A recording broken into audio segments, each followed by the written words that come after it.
Bien, para dar inicio a a este segundo módulo de deliberación en ética clínica, una propuesta metodológica, eh, quisiera hacer los reconocimientos respectivos a un colega teólogo de la Universidad Católica del Maule, que también trabajó conmigo la primera de los módulos, y reconocer también que para la presentación que vamos a hacer existe la colaboración de otro colega médico de la Universidad Católica del Maule, quien ha trabajado en algunos de los materiales que estamos usando para la presentación. Dicho esto, eh, centrar la mirada en lo que vamos a ver en el módulo 2, que tiene que ver con un método concreto. Ahora ya en el primer módulo hicimos toda una introducción bastante general y muy amplia, y ahora vamos a entrar a ver aspectos más concretos. Para ir aterrizando el tema, yo recomiendo la lectura aquí del texto de Juan Pablo Beca, La toma de decisiones en ética clínica del 2011, y un texto para ver la aplicación de elementos de deliberación ética que en un artículo que escriben tres colegas, dos de la Universidad Católica del Maule y una colega de la Universidad Católica del Norte, respecto de una breve reflexión bioética sobre el cuidado de un niño que enfrenta la muerte y que es de reciente publicación. En este texto lo interesante es que ustedes pueden ver una aplicación concreta de algunos elementos del proceso de discernimiento, más allá de que no es un comité ético asistencial el que realiza la deliberación, pero sí ustedes pueden ya encontrar cómo se pueden usar estos elementos y cómo de hecho se van usando. El objetivo del módulo es simplemente presentar un método concreto de deliberación clínica como un camino posible para los comités éticos asistenciales. Cuando decimos un método es porque existen varios métodos más. En Chile al menos uno distingue que algunos usan el de Diego Gracia de la deliberación, otros ocupan métodos más bien de carácter Paulina Taboada en la Universidad Católica del Norte, en la Universidad Católica de Santiago, está el de Dr. Beca, que es el que vamos a ver nosotros, y hay otros más. Ahora, como elementos fundamentales iniciales a todo este tema, volvamos sobre cosas que ya hemos dicho brevemente. Requisitos para poder deliberar. Primero, que existe una comunidad de diálogo. Es decir, para que pueda existir una comunidad de diálogo real, honesta y capaz de llevar adelante el diálogo, se requiere básicamente la actitud de apertura a la reflexión con otro. Es decir, se requiere superar la tentación de pensar que yo o cada uno de nosotros por sí solos y en forma aislada es capaz de buscar y de encontrar las mejores soluciones posibles. Estos métodos son claramente comunitarios. Pero no basta con la comunidad de diálogo y con esta apertura a la reflexión con otros, sino que eso supone el reconocimiento necesario y el respeto necesario al valor del otro como persona y además al aporte que puede hacer, independientemente de que sus decisiones no sean compartidas por mí. Se requiere también en estos espacios, en estas comunidades de diálogo, la participación de todos los involucrados. Nadie puede restarse, nadie debe restarse. No basta con participar solo en la forma, sino que se requiere participar realmente expresando las opiniones, las visiones, porque son aspectos que abren y enriquecen la discusión y la búsqueda de soluciones posibles. Solo eso hace posible que podamos hacer un proceso de liberación y podamos llegar a decisiones o a recomendaciones prudentes. Siempre bajo el entendido de que estamos en un proceso de búsqueda que no llega a certezas absolutas. En este sentido, las condiciones que se requieren para poder ejercer la deliberación son, por tanto, el reconocimiento y el respeto del ejercicio de la libertad propios y del resto y de todos, el tener claridad de objetivo o el conocer, el entender cuál es el problema o tener claridad de cuál es la pregunta que queremos hacer. En este sentido, no podemos olvidar nunca que lo que buscamos encontrar son potenciales soluciones a problemas reales de la práctica clínica. Y la práctica clínica es siempre una realidad concreta y es dinámica. Se requiere entonces también un diálogo permanente intersubjetivo, el respeto de las subjetividades, y también un diálogo interdisciplinar que amplíe la mirada, es decir, que cada disciplina pueda ir aportando en la medida de lo posible desde dónde está mirando y qué es lo que está viendo. Esto no va a ser posible el trabajo de deliberación si no se hace una práctica constante. No se aprende por teoría un método se aprende en el uso y en el uso permanente del método y en la corrección que la propia experiencia y el propio caminar va haciendo de aquellos principios que se van planteando como etapas del camino. Entonces, ese es el camino para poder ir avanzando del dilema al problema. ¿De qué hablamos cuando hablamos de problema ético? Para poder distinguir, porque aquí hay un punto que es muy importante. Muchas veces se plantean como si fueran problemas éticos, situaciones que no son problemas éticos, sino que obedecen a otra índole. Por ejemplo, problemas de administración, problemas de otro tipo. Y para que haya un problema ético, siempre debe haber conflicto de valores. Es decir, tiene que haber valores que se conflictúen. Y eso es lo que hay que saber reconocer. Y también es importante reconocer que los valores siempre tienen su sustento en hechos concretos. No se trata de deliberar sobre ideas. De ahí entonces que el procedimiento de análisis deba partir siempre en un comité ético asistencial del estudio minucioso de los hechos clínicos, porque en la medida en que estos hechos sean lo más amplios posibles y lo más concretos posibles y exactos, se puede ir avanzando en la identificación de los problemas de valor que están presentes en esos hechos clínicos. Y con eso podemos estar en presencia de aquello que permite el discernimiento ético. Solo para recordar y para no olvidar lo que vimos en el módulo anterior, deliberar es analizar los problemas en toda su complejidad, no es simplificar la realidad, es precisamente abordarla, a tratar de asumir la complejidad de la realidad, no desconocerla. Es ponderar en ese intento los principios y los valores que están implicados y cuáles son las circunstancias en que están implicados y cuáles son las consecuencias de esas decisiones que se pueden tomar. Deliberar es identificar la mayoría de los cursos de acción posibles. Es decir, no quedarse con la primera solución que aparezca, porque en general lo que se debe hacer es un discernimiento tal que permita ir desde los extremos, desde las opciones extremas, hacia aquellas que están entre ambos extremos y que por lo general son las más prudentes y por tanto son las más éticas. Y por último, deliberar es el resultado de un proceso que es distinto del proceso de dilemas. Dicho esto, ¿sobre qué debemos deliberar? Básicamente, y aquí es donde entra la propuesta de método del doctor Beca, que es la que queremos plantear, un profesor que ustedes van a tener unos módulos más adelante, sobre otro tema, pero que es quien propone esta metodología. Y es interesante que el propio doctor Beca reconoce la dificultad de aplicar los métodos, especialmente en clínica, pero yo diría que también en otros ámbitos. Porque la pregunta siempre surge en términos de si la dignidad de la persona y el bien del paciente es lo que nos mueve. Siempre surge entonces la pregunta de cuál es el método más conveniente para tutelar ambas cosas. Y por tanto uno concluye que no hay métodos perfectos. Que todo método debe ir perfeccionándose en la medida en que la práctica y la experiencia clínica y ética de la vida finalmente nos va aportando elementos que nos amplían la mirada y nos hacen fijarnos en aspectos que quizás durante un tiempo no fuimos capaces de atender.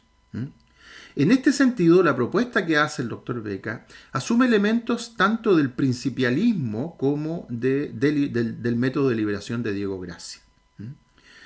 El principialismo, recordemos que plantea la existencia de 4 principios fundamentales, el de autonomía, no maleficencia, beneficencia y justicia, que en un principio se consideraban en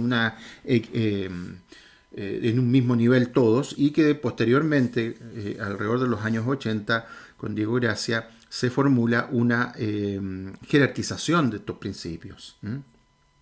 En síntesis, La propuesta que hace y que estamos asumiendo en esta presentación parte asumiendo como marco referencial explícito la dignidad intrínseca del ser humano. Todo ser humano es digno y eso no le viene dado por fuera, sino que es algo que le está dado por ser humano. Y además, esta mirada ética que tiene como centro al ser humano se entiende como una ética cívica, secular y una ética aplicada, no abstracta. En este sentido, estamos hablando de una ética de la responsabilidad que no solo se contenta con considerar las circunstancias, sino que también las consecuencias de las decisiones que vamos tomando. Un segundo elemento muy importante que debemos tener presente es la actitud de aquel que delibera, porque no va a poder deliberar, tal como lo indicábamos al comienzo de este módulo, quien no reconozca la limitación de su propia visión, de su propia comprensión, de su propia opinión, y por tanto pueda tener la capacidad y reconozca y valore la mirada del otro como algo que amplía la posibilidad de una búsqueda consensuada o una conclusión consensuada que sea siempre reconocida como algo mayor o más completa de lo que yo he podido desarrollar. Finalmente, no podemos olvidar que siempre existe en todo método y en toda propuesta, en toda reflexión sobre ética clínica, un grado insuprimible de incertidumbre.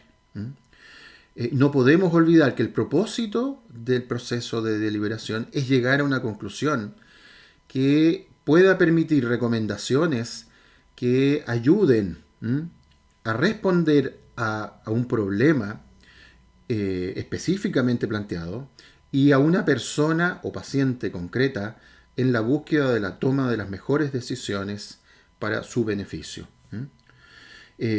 Por tanto, las recomendaciones que hagan los comités deben velar siempre por ser factibles, es decir, alcanzables, reales, estar dentro de los márgenes legales y estar bien fundadas. Y eso es muy importante, el tema de estar bien fundadas, porque debemos ser capaces de decir por qué decimos esto y no otra cosa, y por qué decimos esto en este orden y no de otra manera. En base entonces a esto, lo que se propone cuando se pregunta sobre qué deliberar, es deliberar sobre hechos, valores y deberes. Pero ¿de qué hablamos cuando hablamos de esto?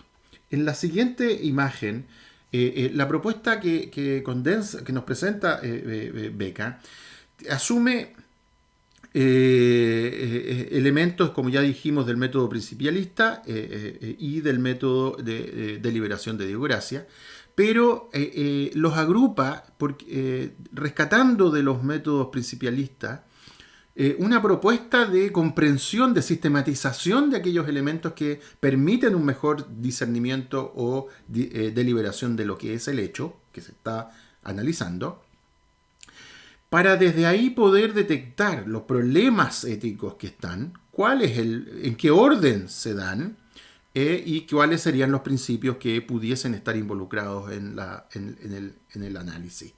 Para recién pasar al tercer paso, que es el de los deberes, que tiene que ver con los cursos de acción que surgen como posibles, los más convenientes, el orden de estos cursos y fundamentar las recomendaciones que se van a hacer. Para ver el tema, el primer punto, que es el del hecho, se está siguiendo esta propuesta de Johnson y otros que sistematiza los diferentes elementos que confluyen o que permiten un mejor análisis del hecho en 4 llamadas cajas o células. El propio autor habla más bien de células porque estima que eso permite evitar de alguna manera una mirada estática, lineal, rígida, que no vea la interconexión o interrelación que existe entre los elementos que se agrupan bajo estas 4 aparentes cajas, que lo que intentan hacer es sistematizar, no agotar. Y por tanto, siguen abiertas a que podamos ir sumándole elementos que probablemente los autores iniciales que aparecen citados aquí en la presentación no han podido atender o no han sabido expresar en su momento, pero que nosotros, a partir de la experiencia y de los contextos específicos que tenemos que enfrentar, podemos ir completando la propuesta que ellos hacen. Miremos entonces los hechos, estas 4 compartimientos o células que se proponen para el primer momento, que es el del mirar los hechos, la deliberación de los hechos. Y lo primero que se indica tiene que ver con el diagnóstico, las indicaciones. Es decir, cuáles son los problemas médicos que se tienen. Pero no solamente cuáles son los problemas médicos que se tienen ahora, sino cuál es el historial médico de la persona.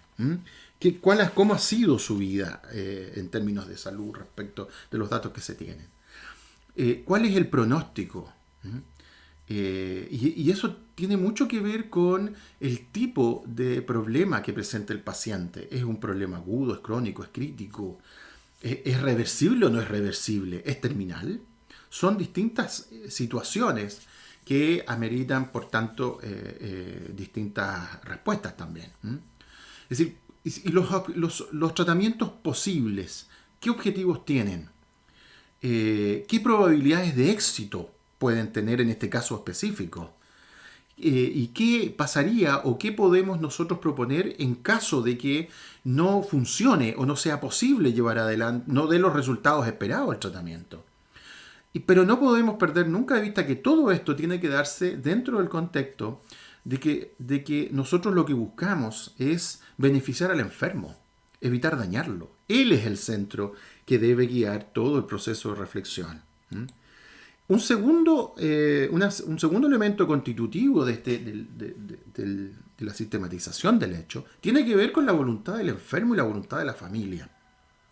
No se puede perder de vista la centralidad del enfermo. Él es protagonista de su enfermedad y también tiene que ser protagonista de la posibilidad de superar, sobrellevar o enfrentar definitivamente los desenlaces o resultados que la enfermedad va a plantear y las posibilidades de tratamiento. Es decir, tenemos que tratar de ver si existe algún antecedente que dé cuenta de cuál es la voluntad del enfermo. ¿Lo ha expresado o no lo ha expresado? ¿Ha sido informado adecuadamente? Porque aquí hay un punto muy importante. Muchas veces se parte del hecho de que lo que se está informando es fácilmente entendible, y eso no es así, porque los lenguajes disciplinares son propios de quienes cultivan las disciplinas, y en este caso quienes no somos parte del ámbito de salud, muchas de las expresiones técnicas que se usan para nosotros son realmente incomprensibles y por tanto deben ser informadas no de acuerdo a la comprensión de quien informa, sino de acuerdo a la comprensión, a capacidad comprensiva de aquel que debe ser informado, porque él es el centro. No podemos perder de vista eso. Ahora, la única manera de que exista un consentimiento adecuado al tratamiento propuesto es que se entienda bien, y eso el esfuerzo debe hacerlo el equipo médico tratante. Es interesante, pero aquí hay un problema de lenguaje, de claridad, de cercanía, de afabilidad. El enfermo tiene capacidad de entender, porque no solamente tiene que ver la incapacidad de comprensión con la falta de conocimientos, puede tener que ver también con la impresión que me ha causado el diagnóstico que me acaban de informar, u otras posibilidades. ¿Existen expresiones previas de voluntad? ¿Ha dejado algo por escrito? ¿Le ha dicho algo a alguien, a alguna de su familia? ¿Alguna vez comentó qué esperaría que se hiciera si él llegara a cierta situación? Bueno, eso requiere y demanda cercanía con el paciente y con su entorno. ¿Es capaz si él no es capaz, quién lo va a subrogar? Si no coopera con el tratamiento, ¿por qué no lo hace?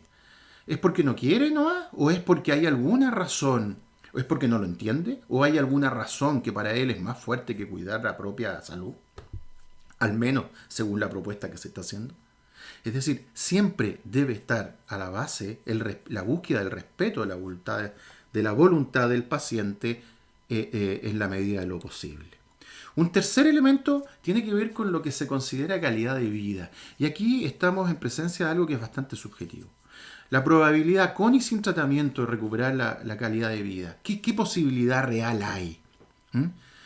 Siempre hay sesgos en la evaluación de calidad de vida que realizan los equipos profesionales, porque su mirada, obviamente, es desde la profesionalidad. Pero la calidad de vida no es del profesional, pues la que se busca es la del paciente. ¿Qué déficit van a quedar con el tratamiento? ¿Está dispuesto a asumirlo? ¿Es capaz de asumirlos? ¿Qué volver a la condición previa? ¿Era una condición adecuada para el paciente? O sea, surgen una cantidad de preguntas que hay que atender para tratar de comprender cuál es la calidad de vida para el paciente, cuál es el apoyo que tiene, si es que lo tiene, etcétera, etcétera. Y por último está el tema del contexto, porque hay contextos familiares que influyen en las decisiones siempre.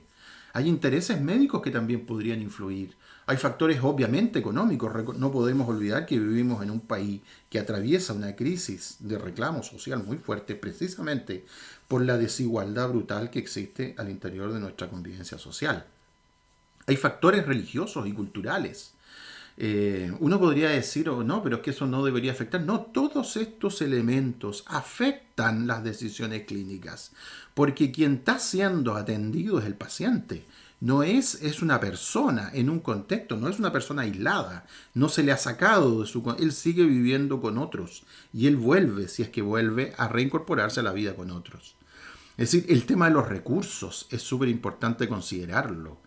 ¿Existen recursos? ¿Tiene posibilidades reales? ¿Qué implicancias legales afectan esto? Etcétera, etcétera. Todas esas dimensiones, que son 4, constituyen lo que el autor presenta, siguiendo lo que nos han dicho Jansen y otros, lo que permitiría sistematizar todo aquello que confluye en este elemento, en este primer paso que es la deliberación de los hechos. O sea, es bastante más complejo que solo atender a los datos médicos, biológicos. Es mucho más complejo. La persona es mucho más que eso y por tanto se debe atender a la complejidad de la persona. Pero el segundo paso es que, bueno, en este hecho, ¿para qué se hace esta sistematización? Precisamente se hace esta sistematización más compleja para poder encontrar, ver, reconocer los valores que están involucrados en el caso planteado, el caso clínico. Y aquí hay una serie de valores, son muchos los valores que están en juego, y eso es importante reconocerlo.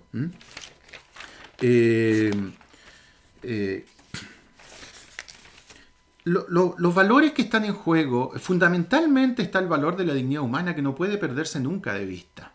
La persona es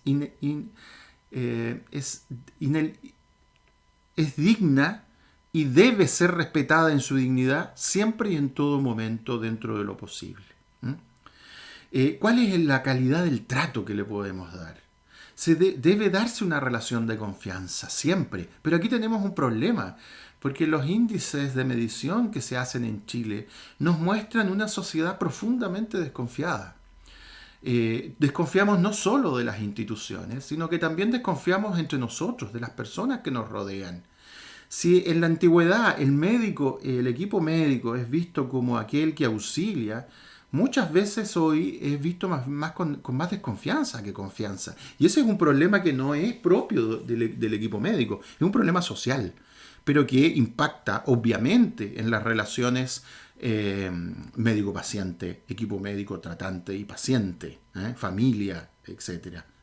El tema de la confidencialidad es fundamental. ¿Para qué? Para poder establecer cuál es la calidad de vida.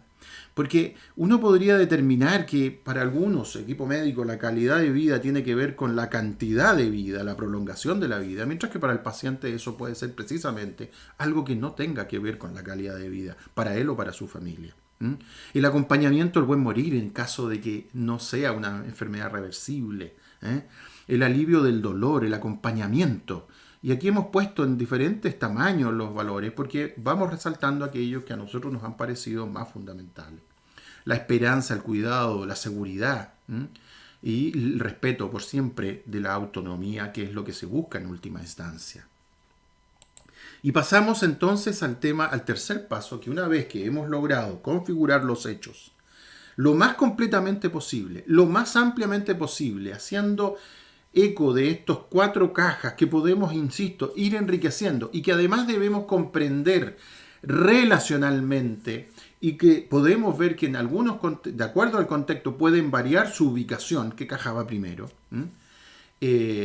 Tenemos que después, en esos hechos, descubrir los valores que están en juego, y para eso es súper importante que demos también la posibilidad de que fluyan las subjetividades del comité y puedan decir cuáles son los valores que para cada uno están en juego, para después en el proceso de deliberación ir buscando aquellos que están en conflicto unos con otros, y además para poder ir determinando el orden de jerarquía que se les va a dar en este caso preciso, concreto, porque acuérdense que estamos hablando de una ética clínica que es concreta, no es abstracta. No se está pensando en la jerarquía de valores universales, sino que se está pensando en esta situación concreta cómo se ordenarían de mayor a menor el orden de importancia de los valores que están en juego y cuáles estarían en conflicto unos con otros, para poder en el tercer paso ir viendo cómo poder ordenar de alguna manera las posibles recomendaciones o decisiones que se le pueden transmitir a aquel que debe tomar la decisión, sin perder nunca de vista que el Comité de Ética Asistencial no es un órgano resolutor, sino consultor, y debe responder a las preguntas que se le formulan con mucha claridad, porque normalmente cuando se analiza un problema ético, de ética clínica, por un problema, surgen en el análisis la realidad de existencia de más de un problema. Y por tanto, la respuesta que se entregue tiene que ser muy clara, muy transparente y muy precisa a la pregunta que se ha hecho. ¿Para qué? Para que aquel que formula la pregunta pueda tener mejor posibilidad de decidir cuál es la acción más correcta. Ahora, es importante fundamentar las recomendaciones y en este sentido, y para ir concluyendo, es relevante asumir lo que Diego Gracia plantea en términos de la disposición del comité de fundamentar públicamente sus recomendaciones, porque eso le da un peso mayor en términos de hacernos cargo de las consecuencias que pueden traer, queridas o imprevistas, las decisiones que se puedan ir tomando.